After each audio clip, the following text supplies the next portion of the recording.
ప్రభు నామానికే మహిమ కలుగునుగాక.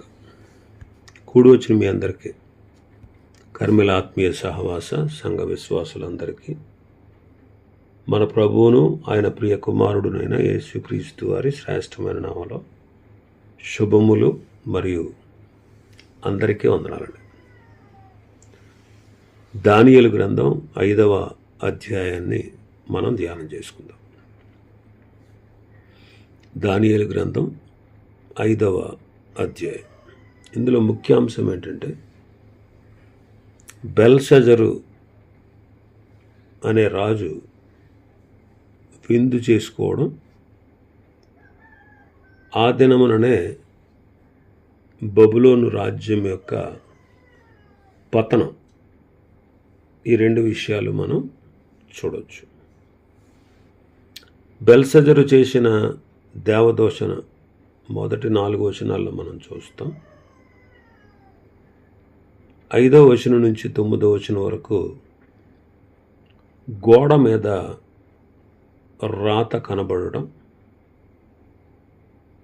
10వ వచనం నుంచి 12వ వచనం వరకు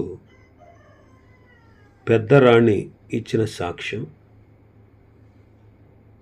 13 నుంచి 16 వరకు రాజు సన్నిధికి దానియేలు రప్పింపబడడం, 17 నుంచి 23 వరకు బెల్షజరు పాపములు దానియేలు చెప్పడం, 24 నుంచి 27 వరకు ఆ వ్రాత యొక్క భావాన్ని ఎవరు చెప్పలేకపోతే దానియేలు దాన్ని వివరంగా చెప్పడం, 28 నుంచి ఆఖరి వరకు దానియేలు హెచ్చింపబడుట, ఆ రాత్రే బెల్షజరు హతమై దర్యావేషు రాజగుట.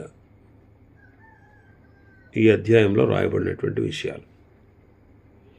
ఈ అధ్యాయం యొక్క సారాంశం ఏంటంటే, చరిత్రలో దేవుని హస్తం చురుకుగా పనిచేయడం ఈ అధ్యాయంలో మనం చూస్తాం.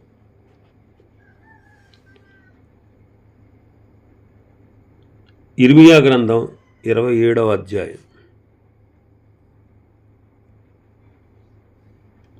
6-7 వచనాల్లో ఇలా ఉంది. ఇప్పుడైతే దేశములన్నిటినీ నా దాసుడగు బబులోను రాజైన నెబుకద్రెజరు వశము చేయుచున్నాను.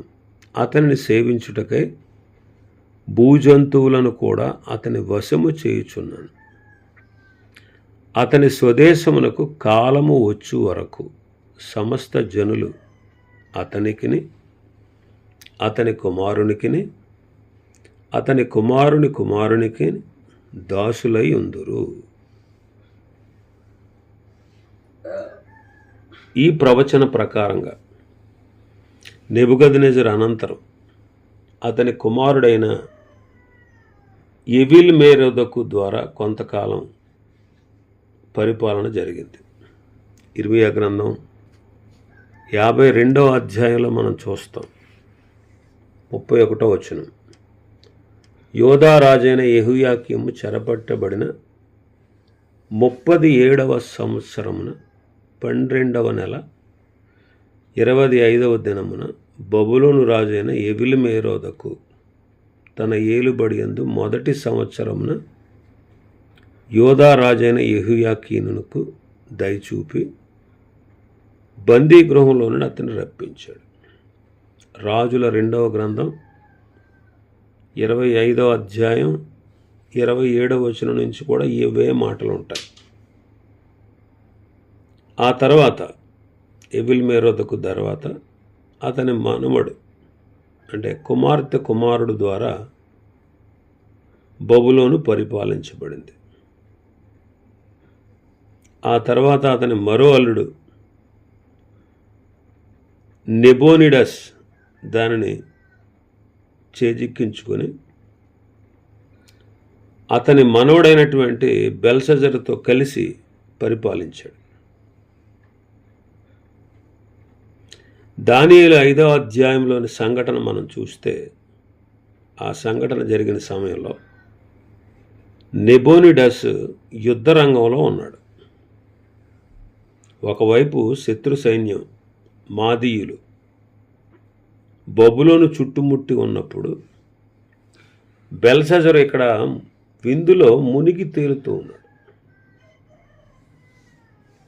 నెబుకద్నెజరు బబులోను నగరం చుట్టూ కట్టించిన ప్రాకారం వారిని రక్షిస్తుంది అని తలంచాడు. నిర్భయంగా ఉన్నాడు. పైగా దేవుని మందిరము పరిశుద్ధ స్థలంలోని పరిచర్య కోసం ఉపయోగించబడే పాత్రలను ఆ విందులో ఉపయోగించాడు. అతని తాత నిజమైన దేవుని తెలుసుకొని స్తుతించాడని బెల్షజరుకు బాగా తెలుసు. 22వ వచనంలో ఈ అధ్యాయంలో మనం చూస్తాం. బెల్షజరు, అతని కుమారుడు వగు నీవు ఈ సంగతి అంతయు ఎరిగియుండియు నీ మనస్సును అణుచుకోలేదు. పరలోకమందున్న ప్రభువు మీద నిన్ను నీవే హెచ్చించుకున్నావు.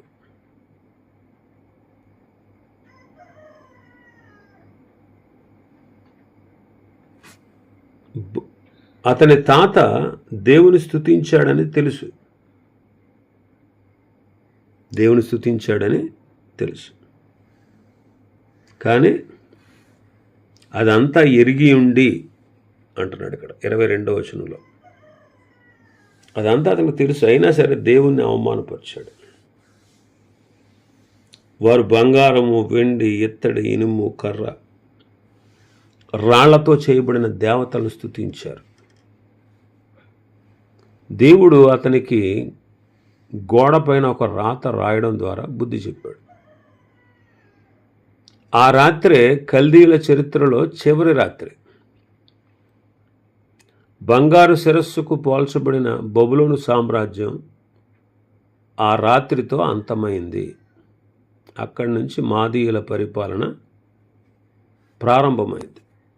30వ వచనంలో చూస్తాం. ఆ రాత్రి అందే కల్దీయుల రాజుకు బెల్షజరు హతుడాయను, మాదీయుడగు దర్యావేషు 62 సంవత్సరముల వాడై సింహాసనమునకెక్కిన. చరిత్రలోని ఈ రాత్రిని గూర్చి ప్రవచన వెలుగులో ముందుగానే వివరించబడింది. అయినా సరే బెల్షజరు జాగ్రత్త పడనివాడుగానే ఉన్నాడు. ఈ 5వ అధ్యాయంలో బాబెలు ప్రభుత్వ అంతమందు జరిగిన కార్యమును గూర్చి కొంత వివరణ మనం గ్రహించవచ్చు. చరిత్రలో బబులోను సామ్రాజ్యం, ఆ పట్టణం బలమైన ప్రాకారముచే కట్టబడి ఉంది. గట్టివైన ఎత్తడి ద్వారాలు కలిగి బాబెలు పట్టణం ఆ కాలంలో ప్రసిద్ధి చెందిన పెద్ద పట్టణం అన్నమాట. దాని అంతర్భాగంలో సొగసైన ఉద్యానవనాలు ఉన్నాయి, వ్రేలాడుచున్న తోటలు ఉన్నాయి. పరలోకపు రాణి అను దేవత పూజించబడుతున్నటువంటి బెల్ అనే దేవాలయం అక్కడ ఉంది. వాళ్ళ కొరకు, అంటే ఆ పట్టణస్థుల కొరకు ఆధారపడినటువంటి నది ఒకటి ఆ పట్టణం గుండా ప్రవహిస్తూ ఉంది. ఆ పురము ఎంతో సౌందర్యమైనది. అయినా సరే ఆ పురము యొక్క అంతర్భాగంలో పాపము పెళ్ళుబుగుతూ ఉంది.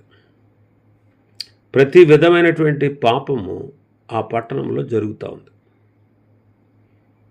ఆ కాలంలో జ్యోతిష్య మర్మాలు, జ్యోతిష్య శాస్త్రం ఆ దేవాలయంలో అభ్యాసము చేయబడుతూ ఉంది. గర్విష్ఠుడు, స్వార్థపరుడైనటువంటి బెల్షజరు సింహాసనాసీనుడై ఉన్నాడు. అప్పటికే మాదీయ పారసీక రాజులు దాదాపుగా 3 నెలల నుండి ఆ పట్టణాన్ని ముట్టడించి ఉన్నారు. కానీ ఆ పట్టణంలో ప్రవేశించడానికి చుట్టూ గట్టి ప్రాకారం ఉన్న ఒక మార్గం ఉంది. అదేంటంటే ఆ నది యొక్క అడుగు భాగం. ఆ నది ఆ పట్టణము గుండా ప్రవహిస్తూ ఉంది. ఆ నది అడుగు భాగం మార్గంగా ఉంది.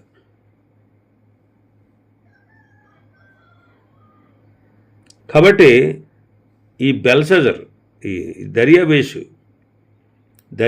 అతని సైనికులు ఏం చేశారంటే నది అడుగు భాగం గుండా పట్టణంలోనికి ప్రవేశించారు.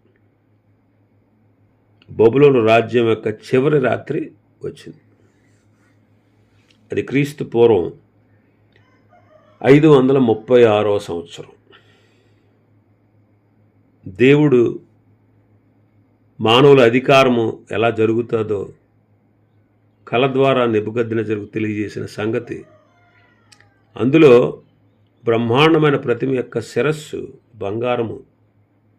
బంగారముతో చేయబడిన శిరస్సు బబులోను రాజ్యాన్ని సూచిస్తూ ఉంది. ఆ శిరస్సు కాలము 500 క్రీస్తు పూర్వం 536లో ముగించబడింది. ఈ అధ్యాయాన్ని మనం ధ్యానం చేసుకుందాం. ఇది ఈ అధ్యాయం యొక్క వివరణ, ఈ అధ్యాయం యొక్క సారాంశం అన్నమాట. మొదటి 4 వచనాలు చదువుదాం. రాజుకు బెల్షజరు తన అధిపతుల్లో 1000 మందికి గొప్ప విందు చేయించి ఆ 1000 మందితో కలుసుకొని ద్రాక్షారసము త్రాగుచుండెను. బెల్షజరు తన అధిపతులతో 1000 మందికి గొప్ప విందు చేశాడంట. ఆ 1000 మందితో కలిసి ద్రాక్షారసం తాగుతున్నాడు. తాను, తన అధిపతులు, తన రాణులు, తన ఉపపత్నులు వాళ్ళు ఆ విందులో పాల్గొన్నారు. 2వ వచనం. బెల్షజరు ద్రాక్షారసము త్రాగుచుండగా తానును, తన అధిపతులను, తన రాణులను, తన ఉపపత్నులను వాటిలో ద్రాక్షారసం పోసి త్రాగునట్లు తన తండ్రి యగు నెబుకద్నెజరు యెరూషలేములోని ఆలయంలో నుండి తెచ్చిన వెండి బంగారు పాత్రలను తెమ్మని ఆజ్ఞ ఇచ్చారు. ఇప్పుడు వీళ్ళందరూ ద్రాక్షారసం త్రాగడానికి యెరూషలేము దేవాలయంలో నుండి తెచ్చినటువంటి వెండి పాత్రలు, బంగారు పాత్రలు తెమ్మని ఆజ్ఞ ఇచ్చాడు. అందుకు వారు 3వ వచనం. యెరూషలేములోని దేవుని నివాసముగా ఆలయంలో నుండి తీసుకున్న స్వర్ణోపకరణములు తెచ్చి ఉంచగా రాజును, అధిపతులను, అతని రాణులను, అతని ఉపపత్నులను వాటిలో ద్రాక్షారసం పోసి త్రాగిరి. 4వ వచనం. వారు బంగారు, వెండి, ఇత్తడి, ఇనుము, కర్ర, రాయి అని వాటితో చేసిన దేవతలను స్తుతించుచు ద్రాక్షారసము త్రాగుచూ ఉన్నారు. విందు బెల్షజరు తన అవసాన కాలము సమీపించిందని గుర్తెరగక ఆ నగరం అందు గొప్ప విందు చేశాడంట 1000 మందికి. పారసీక సైన్యం అంటే మాదీయ పారసీక సైన్యం ఆ పట్టణంలో ప్రవేశించు రాత్రి అదే అన్నమాట.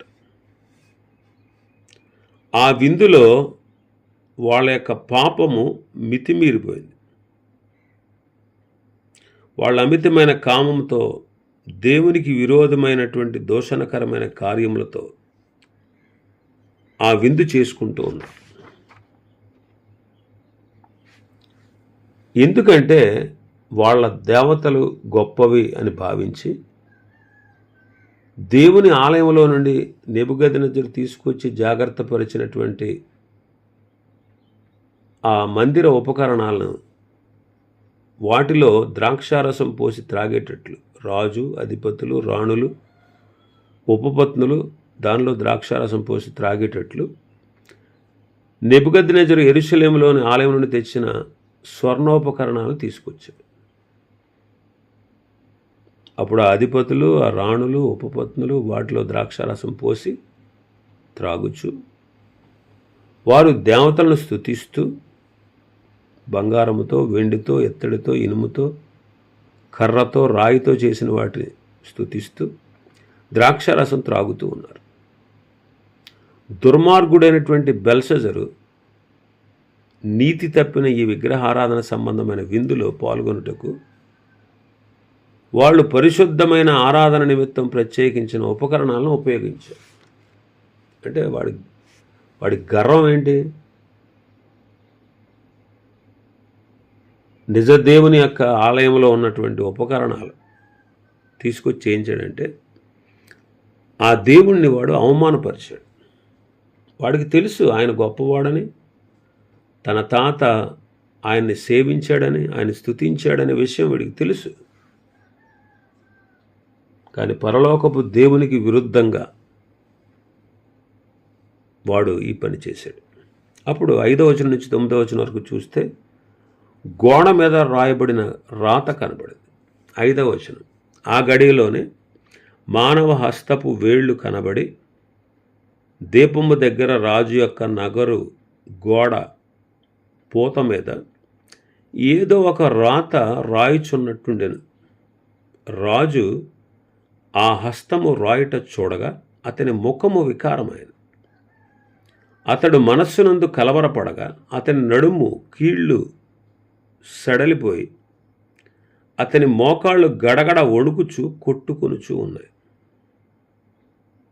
రాజు గారడీ విద్య గలవారిని, కల్దీయులను, జ్యోతిష్కులను పిలవనంపుడని ఆతురముగా ఆజ్ఞ ఇచ్చి బబులోనులోని జ్ఞానులు రాగానే వాళ్ళతో చెప్పింది ఏంటంటే, ఇదిగో ఈ వ్రాతను చదివి దీని భావమును నాకు తెలియజెప్పువాడెవడో వాడు ఓదారంగు వస్త్రము కట్టుకొని తన మెడను సువర్ణమైన కంఠభూషణము ధరింపబడిన వాడై రాజ్యములో 3వ అధిపతిగా ఏలును. రాజు నియమించిన జ్ఞానులందరూ అతని సముఖానికి వచ్చారు, కానీ ఆ వ్రాత చదువుటైనను దాని భావము తెలియజెప్పుటైనను వారి వల్ల కాకపోయాను. అందుకు రాజుకు బెల్షజరు మిగుల భయాక్రాంతుడై తన అధిపతులు విస్మయముందునట్లుగా ముఖ వికారము గలవాడాయను. దేవుడు మానవుని యొక్క పాపపు బుద్ధిని, గర్వాన్ని చాలా వరకు సహిస్తాడు. అయితే ఇక్కడ దేవుని యొక్క సహనము కూడా త్రోసివేయబడేటటువంటి పాపం ఇక్కడ ఉంది. బెల్షజరు పవిత్ర పాత్రలను తెప్పించినప్పుడు అతని పాపము సంపూర్ణమైంది. అతని తిండిపోతుతనం, అతని త్రాగుబోతుతనం ఉన్నత దశకు చేరింది. ఈ అపవిత్ర కార్యము చేత బెల్షజరు యెహోవాను తిరస్కరించిన ఆ గడియలోనే బబులోను రాజ్యము యొక్కయు ఈ దుర్మార్గుడైన రాజు యొక్కయు అంతము రాతరూపంగా గోడ మీద కనబడింది.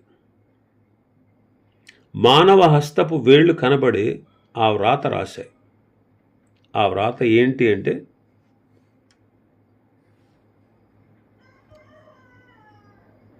మెనే టెకెల్ ఫార్సిన్. ఆ రాత చూసినప్పుడు రాజు కలవరపడ్డాడు. అతని నడుము కీళ్లు సడలి అతని కాళ్ళు గడగడ వణుకుచూ కొట్టుకుంటా ఉన్నాయి. బబులోను జ్ఞానులందరినీ పిలిచాడు. వాళ్ళు వచ్చారు, కానీ ఆ వ్రాత చదవగలిగిన వాడు కానీ దాని భావం చెప్పగలివాడు కానీ ఎవ్వరూ లేరు. దేవుని సంగతులు వాళ్ళు ఎరగరు కాబట్టి వాళ్ళ జవాబు చెప్పలేకపోయారు. ఎందుకంటే దేవుని సంగతులు మానవ జ్ఞానానికి అందవు.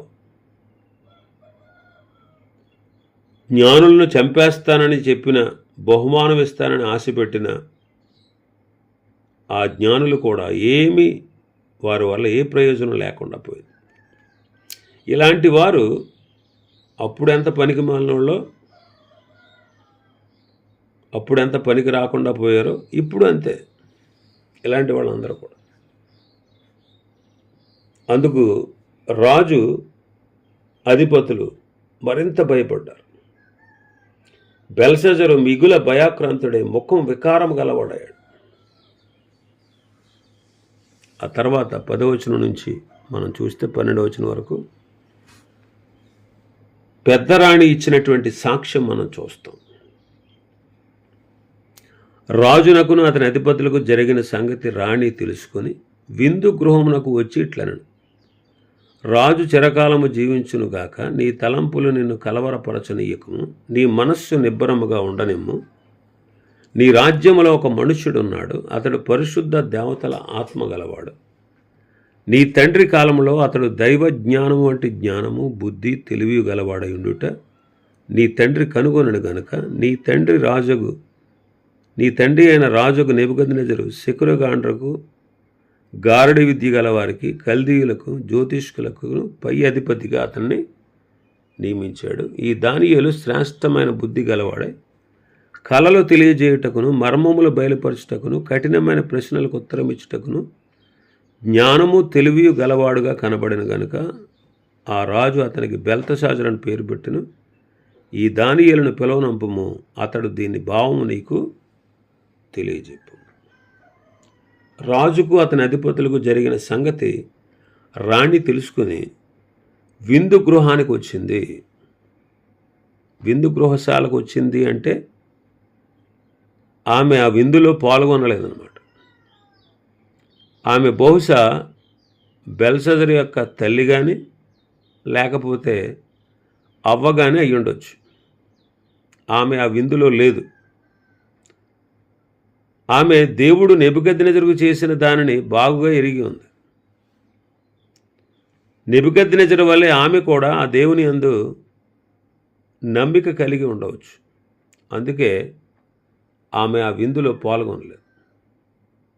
రాజుకు అతని అధిపతులకు జరిగిన సంగతి రాణి తెలుసుకొని విందు గృహానికి వచ్చి చెప్తుంది, నీ తలంపులు నిన్ను కలవరపెట్టనివ్వకు, నీ మనసు నిబ్బరముగా ఉంచుకో. నీ రాజ్యంలో ఒక మనుష్యుడు ఉన్నాడు, అతడు పరిశుద్ధ దేవతల ఆత్మ గలవాడు. నీ తండ్రి కాలంలో అతడు దైవ జ్ఞానం వంటి జ్ఞానము, బుద్ధి, తెలివి గలవాడై ఉండుట నీ తండ్రి కనుగొన్నాడు. నీ తండ్రి అయిన రాజుకు నెబుకద్నెజరు శకునగాండ్రకు, గారడి విద్య గలవారికి, కల్దీయులకు, జ్యోతిష్కులకు అధిపతిగా అతనిని నియమించాడు.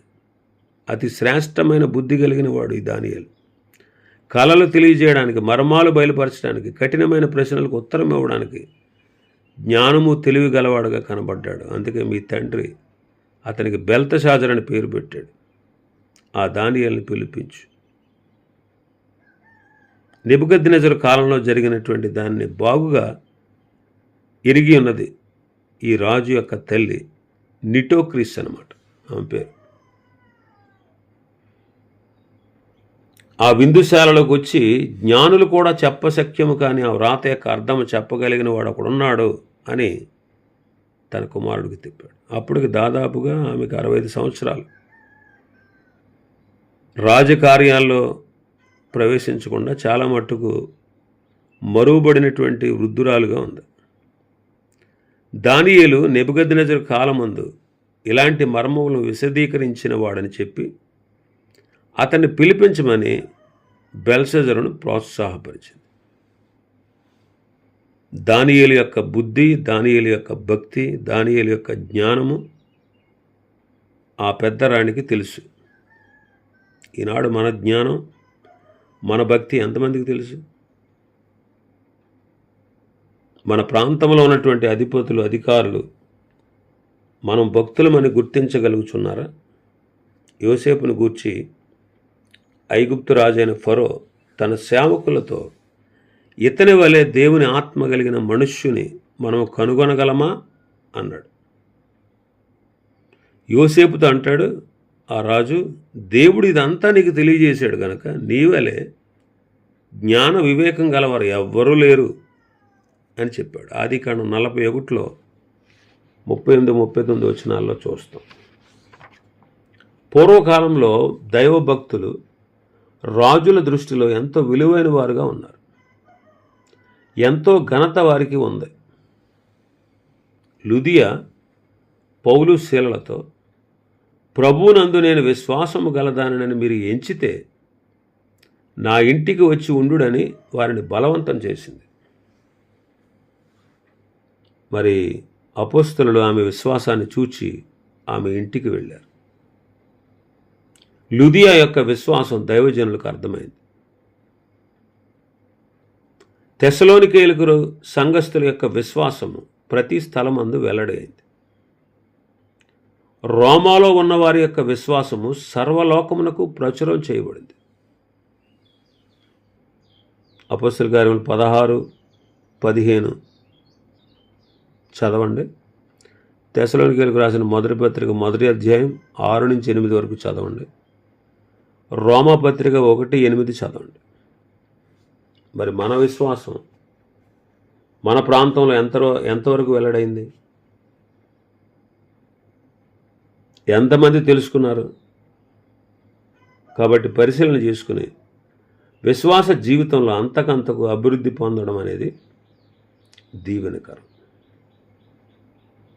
మనం ప్రభు యొక్క సేవా కార్యాభివృద్ధి యందు ప్రభు విషయాల్లో ఎంత అభివృద్ధి చెందుతున్నామో అంతగా మన విశ్వాస జీవితము వెల్లడి అగుతూ ఉండాలి. ఇక్కడతో ఆపుదామండి. ప్రభు చిత్తమైతే మిగిలిన విషయాలు రేపు ధ్యానం చేసుకుందాం. దేవుడి వర్తమాన వాక్యాన్ని మన వినికిడిలో ఆశీర్వదించునుగాక. ఆమేన్.